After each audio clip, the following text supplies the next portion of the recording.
¿Qué tal, jóvenes de 11º grado? Sean todos cordialmente bienvenidos a las cápsulas educativas de matemáticas de este año 2021 que te servirán a ti para poder repasar las clases que vayamos viendo conforme vaya transcurriendo el año escolar.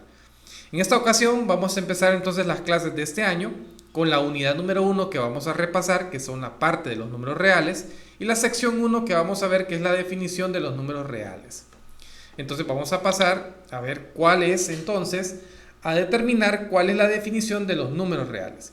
Nosotros tenemos que recordar que en el universo de los números existen diferentes subconjuntos de números y vamos a ir recordando cada uno de ellos.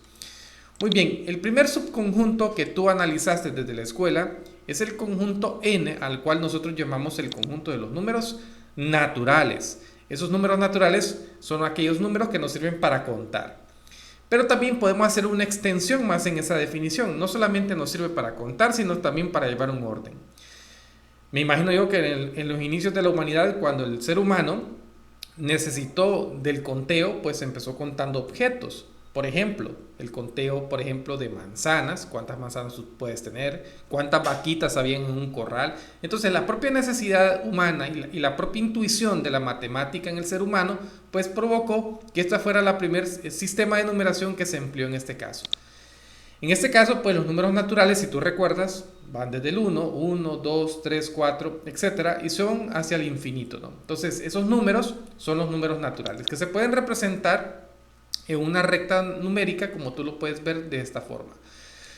Hay algunos matemáticos que definen a los números naturales con el 0 y hay otros que no. Entonces todavía en el 2021 existe la controversia si aceptamos o no aceptamos el 0 dentro del conjunto de los números naturales. Lo que sí es cierto es que dentro de otro conjunto existe ese número, que es el 0. Y ese conjunto es el conjunto de los números enteros. Ese conjunto pues se define como aquellos enteros positivos. Esos enteros positivos son los mismos naturales, los enteros negativos y el 0.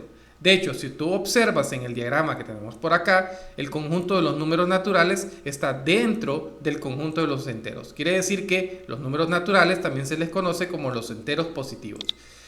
Formalmente su definición de número entero, entonces son que los enteros son los enteros negativos, el 0 y los enteros positivos. En tal efecto, entonces si yo lo grafico en una recta numérica me quedaría de esta forma. Yo tendría los enteros negativos en el lado izquierdo, en el lado derecho los enteros positivos y pues obviamente en el centro tendríamos el 0. Un tercer conjunto numérico, de los cuales tanto los naturales como los enteros están dentro de él, es el conjunto de los números racionales. El conjunto de los números racionales, que en este caso se representan con la letra Q, se definen como el cociente en este caso de números enteros, como tú lo puedes ver acá, como una fracción, es decir, una fracción A sobre B, donde A y B pertenecen a los números enteros y el número B tiene que ser diferente de 0. Entonces, lo que estamos diciendo es que los números racionales son las fracciones o también los decimales. Entonces, esos números, si yo los quiero representar en la recta numérica, por ejemplo, si yo quiero representar 3 medios, pues 3 medios como un número decimal sería 1.5, quiere decir que estaría exactamente en el centro entre 1 y el 2. Por el caso, por ejemplo, aquí también tengo graficado menos 2.6, que es un número negativo decimal que se encontraría un poquito más a la izquierda del menos 2.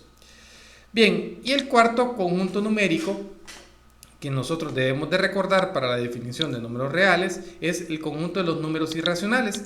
Y ese conjunto se define como aquellos decimales que tienen un número infinito de cifras decimales no periódicas. Significa que en la parte decimal no van a haber un patrón o cifras decimales que se vayan repitiendo. Entonces, en este caso, por ejemplo, el número pi, que al mismo tiempo se le conoce como un número trascendente, pues pi formaría parte dentro del conjunto de los números irracionales. Muy bien, ahora la definición de número real entonces la da como la unión del conjunto de los números racionales con el conjunto de los números irracionales. Entonces podemos definir que los números reales es igual a los números racionales unidos con el conjunto de los números irracionales. En tal sentido, podemos concluir entonces rápidamente con esta cápsula que los números naturales están contenidos dentro de los números enteros, como lo podemos ver en el gráfico. También que los números naturales enteros a su vez están contenidos dentro del conjunto de los números racionales. Y también podemos determinar que la intersección del conjunto de los números racionales con los números irracionales es un conjunto vacío. Es decir, ustedes pueden ver que estos dos conjuntos que yo tengo acá se llaman conjuntos disjuntos. Es decir, que no hay elementos comunes entre ellos. Y por último, lo más importante de esta cápsula de hoy es que los números racionales, los números reales se definen como la unión del conjunto de los números racionales con los irracionales. Espero que te haya servido este repaso y nos vamos a ver entonces en la próxima cápsula.